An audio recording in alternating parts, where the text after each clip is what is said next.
Greetings. Today, the moon continues in Gemini, so we are focusing on themes of the mind and mental processes, thinking, communication, ideas, verbal experiences.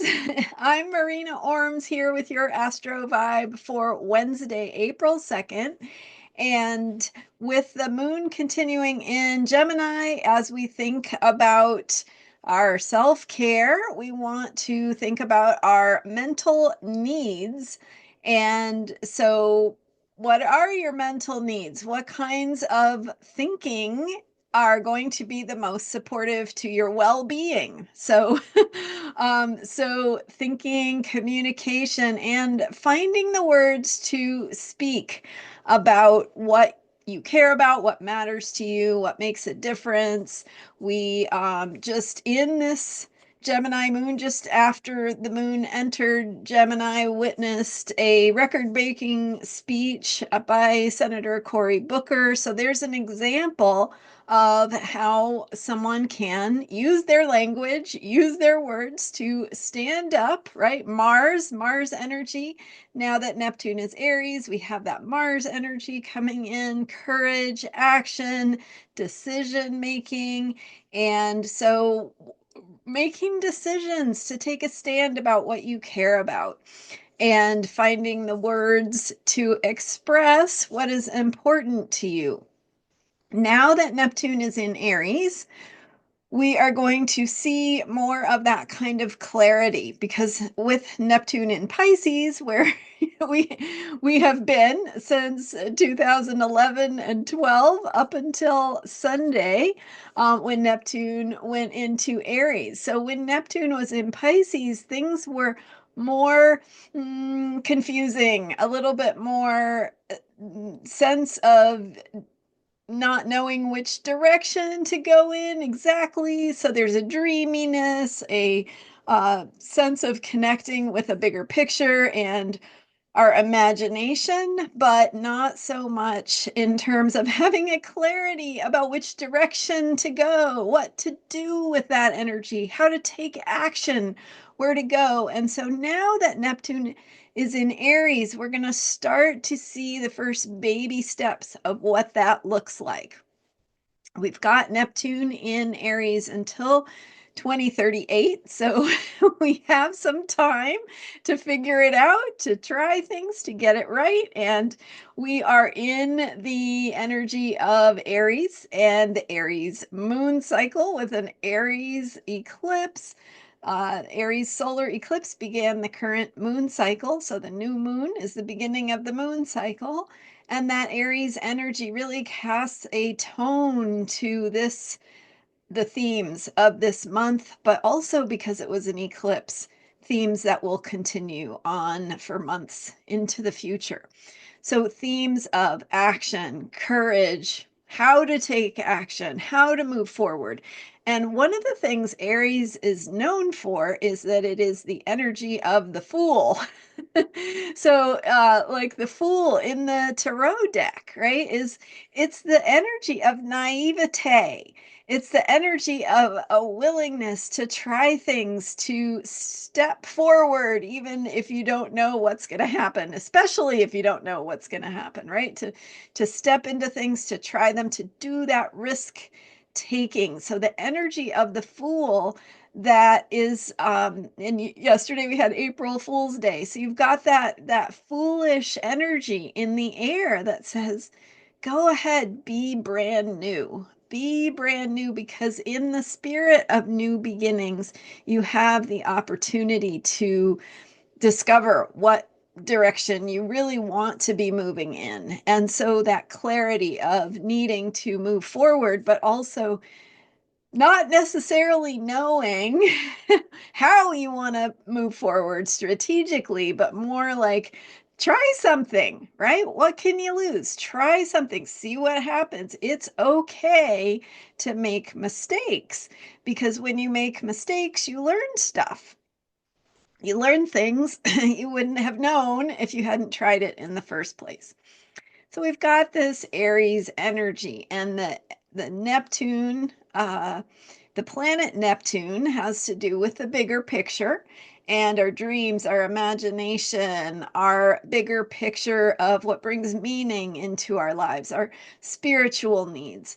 And so our spiritual needs with Neptune now in Aries, our spiritual needs are about moving forward, taking action, finding courage, trying things.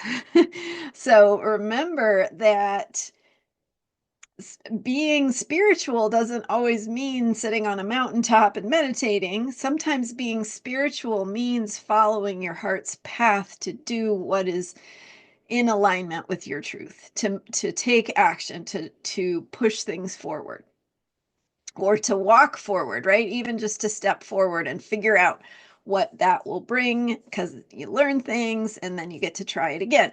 So that energy of risk taking is important to our hearts. It's important to our spirit and our spiritual needs and our bigger picture of who we are and what it means to have that sense of wellness in our lives, that we need to take action to be whole and happy and feel good about ourselves. So finding that spirit of action, and that is bigger picture for sure. But today with the moon in Gemini, self-care looks like attending to your mental needs, your needs to address your own thinking, right? Have an open mind. Gemini is a good energy for having a mind of wonder. So clearing the decks, opening your mind, asking, what do I think? Or what is my habitual thinking? And how can I question that? How can I ask the bigger questions?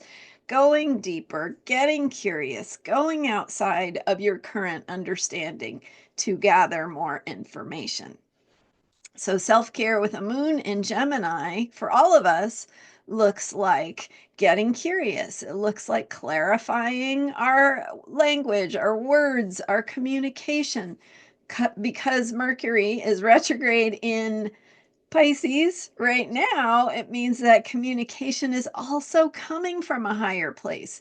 It is working itself out internally. And so if you don't feel like you're able to move forward, that's okay too. This is really about trying things, working them out internally so that you get more and more clear when you are needing to express things externally, either in a one-on-one relationship. Maybe there's something you need to say to someone, or you need to be heard uh, about. Maybe you need to listen, right? Communication goes both ways. So thinking about communication in your life, what you need to say, how you need to be heard, how you need to open your mind and ask questions and get curious about someone else's thinking and their perspective, because that can help you learn things too. I want to say too that the moon is passing by Jupiter later in the day, and that conjunction of the moon in Gemini to Jupiter in Gemini brings also a feeling of expansion. Jupiter is also it's the planet of abundance and expansion. So we have this feeling of growth and connecting with abundance, but it also has to do with beliefs. It has to do with our set of beliefs, how we organize our thinking, where we place our faith and trust. So in bigger picture, ways of asking questions, thinking about your beliefs. What do you believe? Why do you believe that? Where does that belief come from? Do you want to question that belief? Do you want to maybe rethink that belief? Great time for some rethinking with Mercury retrograde. So the Jupiter energy and Jupiter in Gemini brings in a need to connect with the underlying patterns of thought that we have, and where those need a little attention, questioning, looking a little deeper. So whatever is showing up in your life, ask yourself, what do I think about that? why do I think that? Where does that come from? Do I want to question or rethink my thinking or my beliefs or my understanding of this current situation? So, in your personal life, and as always, that translates as well into the bigger picture, be that your work environment, your community, your bigger picture of being in the world, family stuff, whatever it is that comes up that is asking you to examine your thinking and your beliefs and how you might be open to expanding them to something that is a little more comprehensive, something that serves you better, and taking those little baby action steps from the place of courage that helps you clarify what is important to you and what direction you want to go in. So, not being afraid to make mistakes. In fact, celebrate your mistakes. Make mistakes on purpose. How often do we get told that? Go ahead and do that thing that might trip you up if you feel called to it. I mean, I'm not saying to do, do something stupid, but right, trust yourself, trust your instincts, try things, move in new directions, see how it feels, see what it brings, and what you notice with a curious mind with today's Gemini moon. Thanks for being here. I'm Marina Orms, and you can learn more about me and how to work with me, book a reading, and other options that I have at astrologyheals.com. It recently came to my attention that my page on my website about my books was it disappeared. It vanished. I don't know. I don't know what happened, but it's back now. So if you're looking to learn more about books I've written, it is now back on my website, astrologyheals.com. Thanks for being here and subscribing. I will see you next time with more astrology for unshakable self-care. Bye for now.